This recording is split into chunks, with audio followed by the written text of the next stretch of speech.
welcome to today's Agri Nation, where more often we always put you on the know on what's cracking in the space of technology when it comes to agriculture. Now, if you look at the display on my table, you might probably think this is boneless chicken, but wait!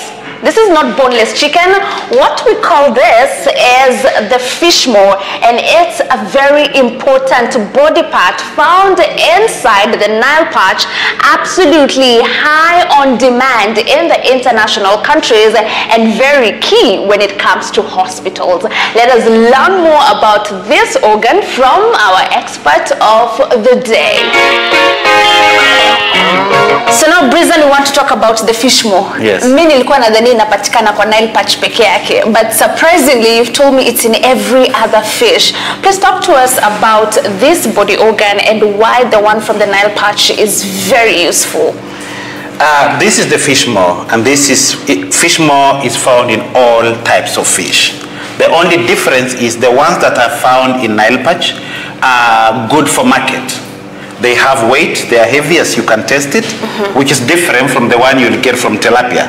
So these ones are heavy, and these are the ones that are economically viable to make money. For example, if a kg of this one goes at 70,000 shillings, it's easier for you to have like 2 of these ones and you have your 70,000 Kenyan shillings than having the ones for tilapia, which will take a full sack to be 1 kg. Yes. But I can also see they are of different sizes. Yes. Yes. And then we also have some as small as this. Yes. This comes so from these small ones comes from very small fish, while this one comes from a relatively middle-aged fish. This one will come from a fish that is around 70 to 90 kgs. We have really big ones that comes from fishes which are over 100 kgs. And even this one, you will realize that these two, they both come from the same fish, the same size of fish. But this one is a bit heavier as compared to this one, which is a bit lighter. Why? The difference is the ones which is heavier, these are fish which are found closer to the shores. But the fish which are in the deep waters, they have very light maws. Why? What is the science behind that? The science behind that is that when you are deep inside the water, there's a lot of pressure against the fish, and so the fish has to be light to be able to sustain that. But at the shores of the water, the water line is very little, and so they don't need a lot of pressure exerted on them. Right. So now when we have our fish maw iko umepata yako vizuri a kg, you're selling it at 70,000. Who is the market? The biggest market is China for now. Of course, there are other international markets, but China is coming out as one of the strongest markets, and some of them come as rural places like Loropio looking for fish maws. Right. What do they use it for? The fish maw has a lot of values, but 2 very distinct. One is it has medicinal values, and even the threads for when somebody sees surgeries, they're also made from fish maws, and then it's also food. Right. And is the sensitization in the country enough? There is no much sensitization. I tell you, when I was growing up, we used these things to boil food. We could dry them and use them as charcoal. We never knew. And I'm sure even now there are communities that still do that. Not along the Lake Turkana. There has been a lot of sensitization along the Lake Turkana. But in some parts of this country, I can assure you, there are people who throw away this thing. Right. They don't know about this thing. Yet it has a lot of gold in it. There's gold in this thing. Right. Weight is very important thing in the fish maw. The heavier it is, the more it will fetch you the money, because it's the unit of measure is kgs. And so what we do after we have harvested them, we keep them frozen to keep intact, to keep them fresh, and to maintain their weight instead of drying them. There are many people in this along the lake who dry them. They dry them not because they want to dry them, but they dry them because they have no facility like ours that has a freezer.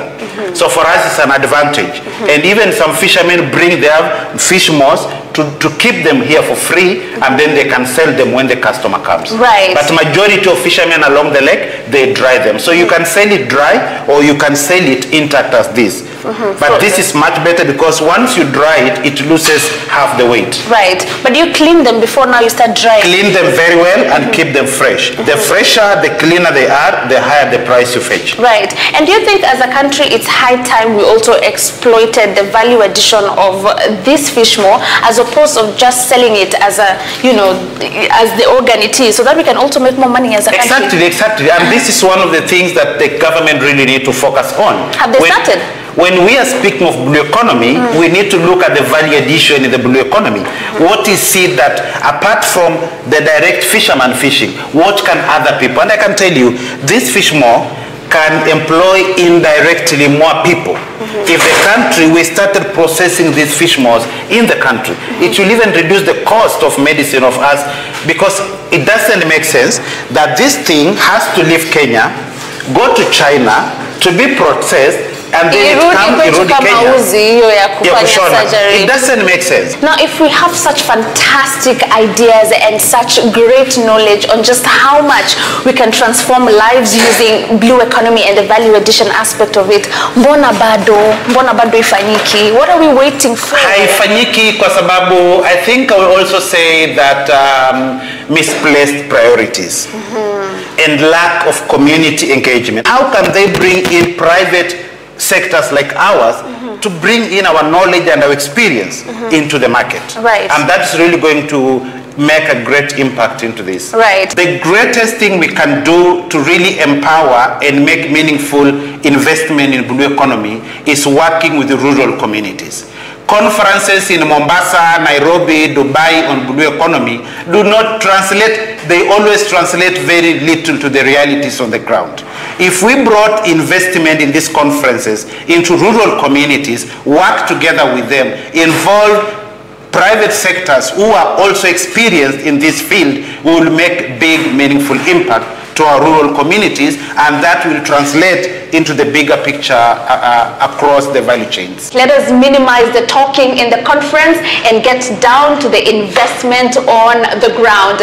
Thank you so very much for staying tuned and watching our Agri Nation, but please keep watching Kenya's Gold.